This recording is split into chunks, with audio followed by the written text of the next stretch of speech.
అందరికీ నమస్కారం। ఈ వీడియోలో అయితే గనక మునక్కాయ మసాలా ఏ విధంగా తయారు చేయాలో చూసేద్దాం। చేసుకోవడం చాలా ఈజీ అండి। ఇది అన్నంలోకి, సంగట్లోకి, రోటీలోకి దేంట్లోకైనా మంచి కాంబినేషన్। దీన్ని ఏ విధంగా తయారు చేయాలో చూసేద్దాం। ఒక కడాయి పెట్టుకొని 2 స్పూన్ల ఆయిల్ అయితే వేసుకోవాలి। దాని తర్వాత పోపు గింజలు అయితే వేసుకోవాలి। పోపు గింజలు వేగిన తర్వాత ఆనియన్స్ ఒక కప్ అయితే వేసుకోవాలి। ఆనియన్స్ దోరగా వేగిన తర్వాత కొంచెం కరివేపాకు అలాగే ఒక స్పూను అల్లం ఎల్లిగడ్డ అయితే వేసుకోవాలి। అల్లం ఎల్లిగడ్డ పచ్చివాసన పోయిన తర్వాత ఒక 3-4 టమోటాలను అయితే ఇలా కట్ చేసి వేసుకోవాలండి। టమోటాలు అలాగే ఆనియన్స్ వల్లనే ఈ గ్రేవీ అనేది మనకు వస్తుంది, అందుకని కొంచెం ఎక్కువ ఉంటే బాగుంటుంది। మనకి ఎంత గ్రేవీ కావాలనుకుంటే అంత।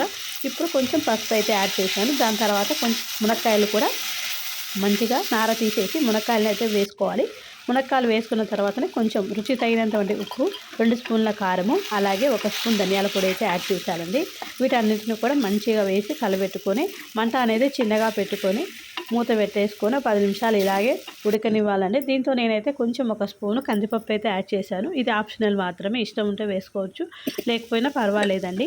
ఇక్కడ చూడండి 10 నిమిషాల తర్వాత మనకు గ్రేవీ ఎంత కావాలనో అంత ఇక్కడైతే వాటర్ అయితే వేసుకోవాలి। వాటర్ వేసుకున్న తర్వాత ఉప్పు కారం చూసుకొని సరిపోకపోతే మళ్ళీ వేసుకోవచ్చు। ఇప్పుడు మూత పెట్టేసుకొని మంట మీడియంలో పెట్టేసుకోవాలి।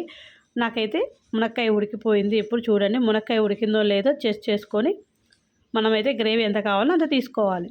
మనకి ఎంత గ్రేవీ కావాలో అంత అయితే ఉంచుకోవచ్చు అండి। నాకైతే కరెక్ట్గా ఈ గ్రేవీ సరిపోతుంది।